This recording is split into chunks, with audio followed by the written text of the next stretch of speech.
Hello, you YouTubers out there. Little James here. Hi there. Today we're going to talk a little bit about the overvaluation of marijuana stocks. It's not something a lot of people talk about, is that the classification of these stocks. And now, listen, I'm not one of those doggies that goes out there and tells people you gotta buy value. Oh, I'm gonna buy value because I'm so smart. No. I understand a good technology stock trading at a PE ratio that's out of control. You can look at Salesforce, you can look at a couple other companies, and I'm not trying to knock that at all. What I'm saying is, if you had a tomato company, let's say, it's going out there making tomatoes for people, they grow in the dirt. There's a limit to how much above the cash flow that they can be valued at. Now, the next question I get a lot is, well, isn't there companies that have patents? Hmm? Patents? The P word?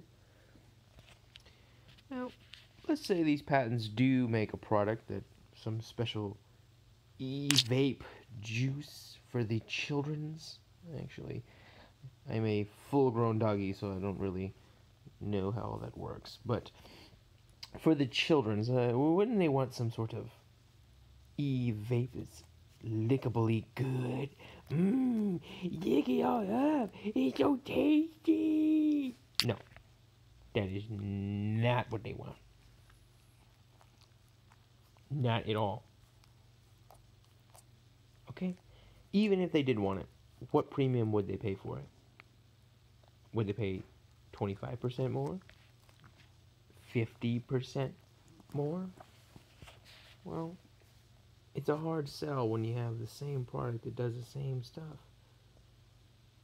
Regular weed will get you just as high as some fanciful, conceptualized version. Maybe you'll use less. But what I'm saying is the premium does not justify the pricing.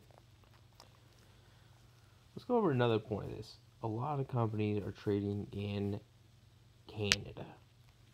Canada is it's even got "duh" in the name. Okay, you don't want to do that. The exchange rules are different than our exchanges. Now, there's some agreements that go between them, but you know, if you're not familiar with that type of marketplace, you just want to stay out of that. Okay, that's what I would do as a conservative doggy. Now, that being said, you're gonna say, but listen, James, all across the world, every man, woman, and children's will be smoking so much pot that they just can't stand it. Who will satisfy the demand for this stuff? Don't we need these mega companies? Um, I can see that there could be a couple mega companies that could be valued at Tyson Chicken, maybe, is what comes to my mind. That's a possibility. But Tyson Chicken is not Apple computers. And that's what we need to keep in mind here when we're looking over all this stuff. Okay.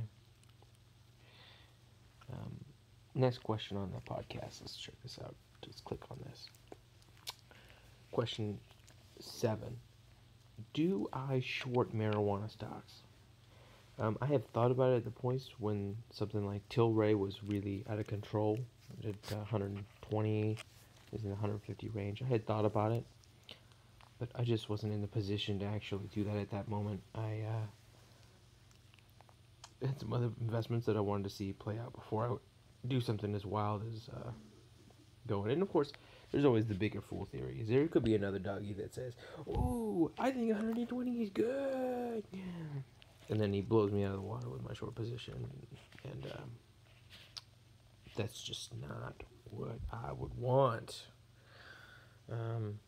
Insurance was expensive. Checked on options. options chain was big time. So that trade just did not work out for me. We can get him next time.